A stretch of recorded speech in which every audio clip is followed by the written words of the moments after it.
آج کل ہم زیادہ بولنے کے مریض ہیں، اس لیے ہمیں بار بار اعلان کرنا پڑتا ہے بھئی مسجد ہے، اعتکاف ہے، آپ آہستہ بولیں آہستہ بولیں۔ اس کی وجہ کیا ہوتی ہے کہ ہم نے چپ کے مزے نہیں لیے ہوتے، ہمیں خبر ہی نہیں کہ چپ کے مزے کیا ہوتے ہیں۔ یہ چپ کے مزے ایسی نعمت ہیں کہ جس بندے کو نصیب ہو جائے اس کا بولنے کو دل نہیں چاہتا، وہ خاموش بیٹھا اپنے رب کی یاد میں لگا ہوا ہوتا ہے۔ حضرت خواجہ باقی رحمت اللہ علیہ بہت خاموش رہتے تھے۔ ایک بندے نے کہا کہ حضرت آپ کچھ نصیحت کریں، آپ کی نصیحت سے لوگوں کو فائدہ ہوگا۔ تو حضرت نے جواب میں کہا جس نے ہماری خاموشی سے کچھ نہیں پایا وہ ہماری باتوں سے بھی کچھ نہیں پائے گا، جس نے ہماری خاموشی سے کچھ نہیں پایا وہ ہماری باتوں سے بھی کچھ نہیں پائے گا۔ تو خاموش رہنا آسان کام نہیں ہے، بندے کی ایک طبیعت بنی ہوتی ہے بولنے کی، اور ذرا موقع ملتا ہے تو بولنا ہی شروع کر دیتا ہے، رکنا بھی چاہے تو رک نہیں سکتا۔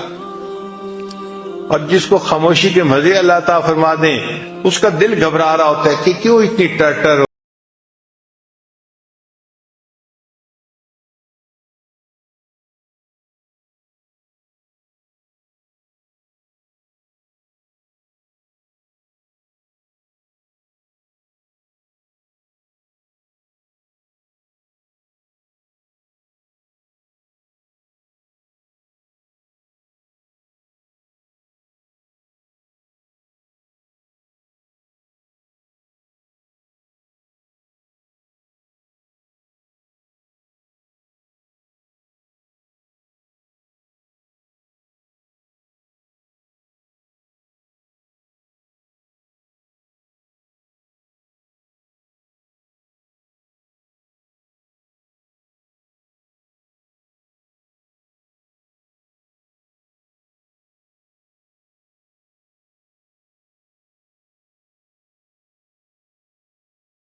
تو اگر کوئی بندہ ان سے بات کرنے لگتا تھا تو وہ اس کی طرف اشارہ کر دیتے تھے، صرف